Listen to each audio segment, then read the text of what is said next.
देखो, ये मनुष्य जीवन जो है वो भगवान की एक अद्भुत कृति है।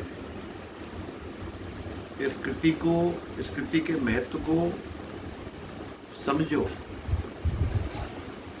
जीवन जीना एक कला के एक साक्षेप में मैं आपको ये निवेदन कर रहा हूँ कि ये पूरे ब्रह्मांड की सबसे सुंदर कृति मनुष्य है। और इस मनुष्य को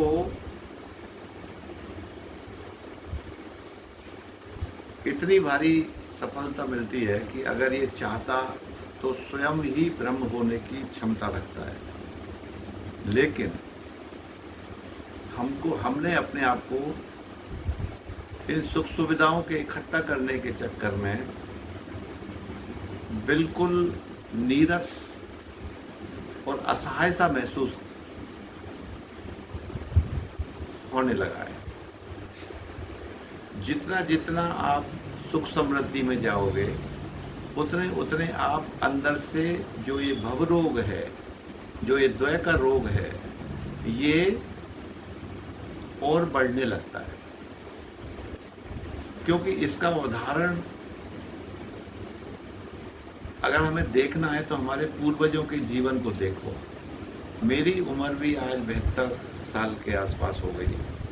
मैंने मेरे पिता को, मेरे बाबा को, उनके बाबा, उनके पिताजी को, मैंने सबको इनके अनुभव लिए हैं मैंने। उनके जीवन इतने, और आपने सब लोगों ने भी लिए होंगे अपने अपने बुजुर्गों के। कितना सहज जीवन था, कितना सरल जीवन था, कितना निरोग जीवन था। आपने कभी सोचा है ये क्यों था? क्योंकि उनकी कामनाएं और उनकी जो भोग वृत्ति थी वो बिल्कुल एक अनुशासन में थी।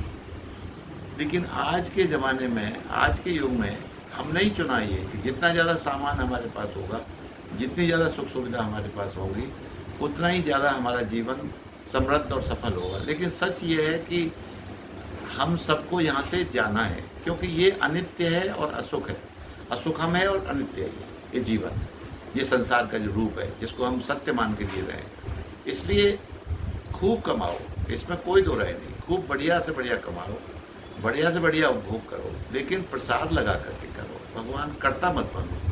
कर्ता जैसे ही तुम कर्ता बनते हो वैसे ही बस वो जो विषय वासना का जो वो है, भव रोग है, वो चालू हो जाता है। इसलिए जीवन को अगर सफल करना है तो सबसे पहली बात यह है कि जितनी जो कामनाएं रखिए आप, इसमें कहीं कोई दिक्कत नहीं है। लेकिन कामनाओं के साथ कभी कर्ता मत बनो। उसको भगवान का प्रसाद समझ करके, ईश्वर का प्रसाद समझ करके उसको प्रसाद चढ़ाते जाओ और दृष्टा बन करके जीवन जीते जाओ। ये जीवन का, भगवान कहते हैं कि जब मैं 56 भोग खाता हूँ तो तुमको मना तो कैसे करूँगा? मैं बढ़िया बढ़िया रोज पोशाक पहनता हूँ तो आपको मना कैसे करूँगा? लेकिन सच ये है कि आप कर्ता बन गए हो। ये आपका, ये जो, क्योंकि देने वाला कोई और है। ये जब समझ में आ जाता है आदमी के में, तो फिर जीवन जो है उत्सव होने लगता है, जीवन प्रफुल्लित, प्रसन्न होने लगता है, प्रफुल्लित होने लगता है। लेकिन आज इंसान के पास सारी सुविधाएं मौजूद हैं। खूब एसी लगा रखे हैं 2-2 टन के, 3-3 टन के, लेकिन नींद कहाँ से लाओगे? 56 वो खाने के लिए मौजूद है, लेकिन भूख कहाँ से लाओगे? वो जो जठराग्नि है, जो पचाता है, जो हमारे भोजन को, जो आहार को पचाता है, वो उसी के द्वारा पचता है।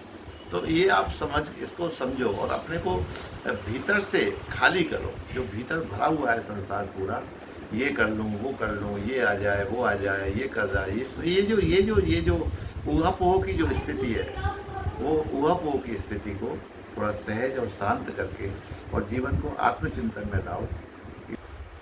जीवन का आत्मचिंतन करो कि जीवन को जीना कैसे है। क्योंकि जीवन जीना एक कला है। मैं ऐसे ही नहीं कह रहा हूँ इस बात को, आप मतलब समझो बात को।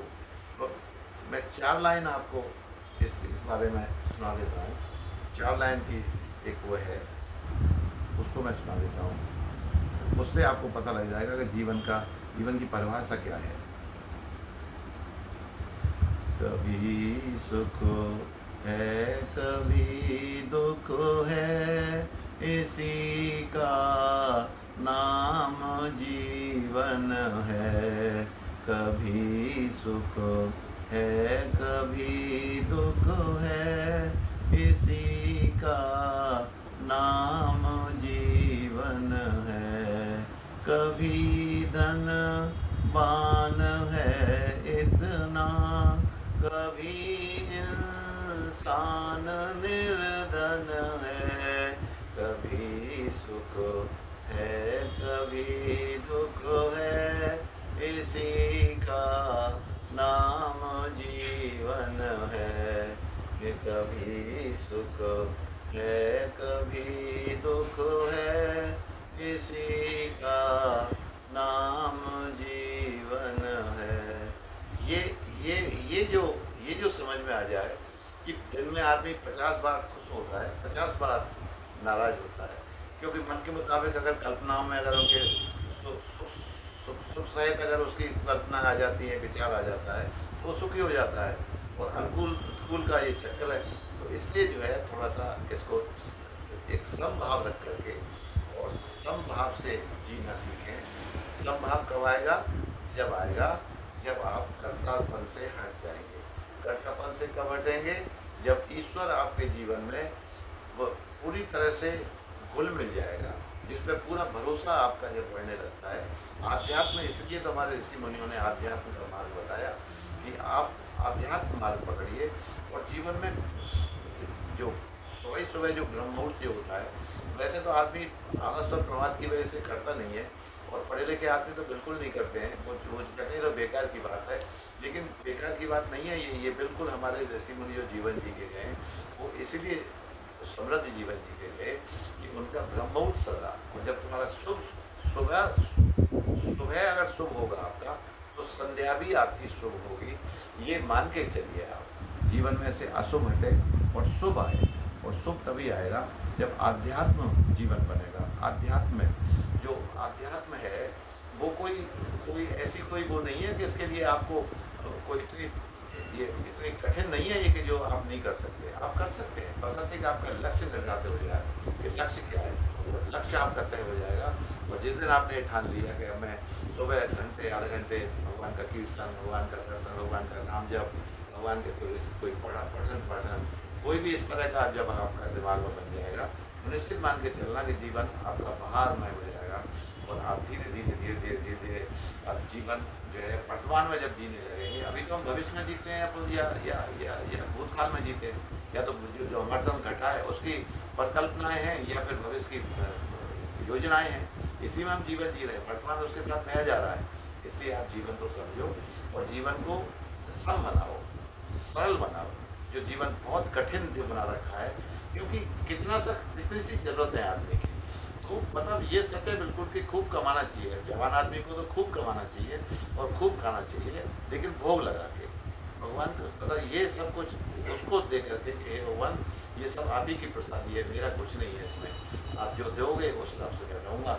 ये जब जीवन में विचार आने लगता है, और जब ठाकुर जी हमारे जीवन के अंकुश जब हमारे ऊपर आ जाता है, तो निश्चित मान के चलना कि जीवन आपका सफल होने लगता है। और यही जीवन की सफलता है, और यही जीवन का ध्येय है मनुष्य जीवन का। यूँ तो आप भले कुछ भी कैसे भी आप करते रहो, कुछ भी और इकट्ठा कर लो और इकट्ठा कर लो और इकट्ठा कर लो, लेकिन वो प्रसाद बन जाए, बस इतनी सी बात है मेरे विचार में। और मैं इसको यही कहता हूँ कि अगर आपको सुख शांति चाहिए तो जीवन में आध्यात्म लाइए, आध्यात्म लाइए। आध्यात्म ही जीवन का सफलतम मंत्र है, और इसके बगैर आप जो है अधूरे से महसूस करोगे। आपका सब कुछ होगा, फिर भी आप अभाव महसूस करेंगे जीवन में। ये जीवन का दर्शन है, और इस दर्शन को पहचानें।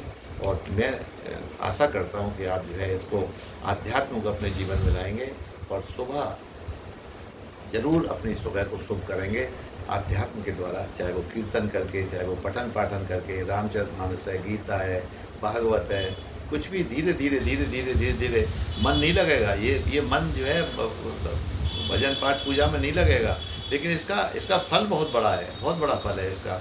हो सकता है कि आप धनवान नहीं हो, लेकिन ये मान के चलो कि आप अंदर से तृप्त होते चले जाएंगे।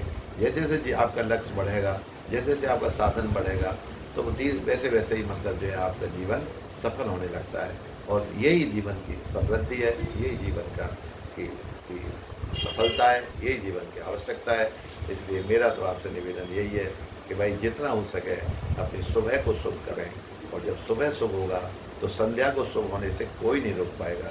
उससे आपका भाव बनेगा, भाव बढ़ेगा आपका, भगवान में भरोसा बढ़ेगा, और जैसे जैसे आपका भगवान में भरोसा बढ़ेगा, निश्चित मान के चलना कि आपका जीवन सफल होने लगता है, कृत्य कृत्य हो जाएगा आपका। जो अभी आप असहज महसूस करते हैं, जो आज के ज़माने में ये जो मानसिक रोग जो चल रहा है, डिप्रेशन जिसको कहते हैं, ये क्यों है? ये इसलिए है कि जीवन को समझ ही नहीं पाए कि जीवन कैसे जीना चाहिए। बस ये मेरे आज के उसमें एपिसोड में यही मैं कहना चाहता हूँ कि आप जो है धीरे धीरे अपने जीवन में आध्यात्मिक लाएँ। आध्यात्मिकता जब आपके जीवन में आएगी तो निश्चित मान के चलना कि आप अपने को पूर्ण महसूस करोगे। अभी अपूर्ण महसूस करते हैं। आज के लिए इतना ही, शेष अगले उसमें।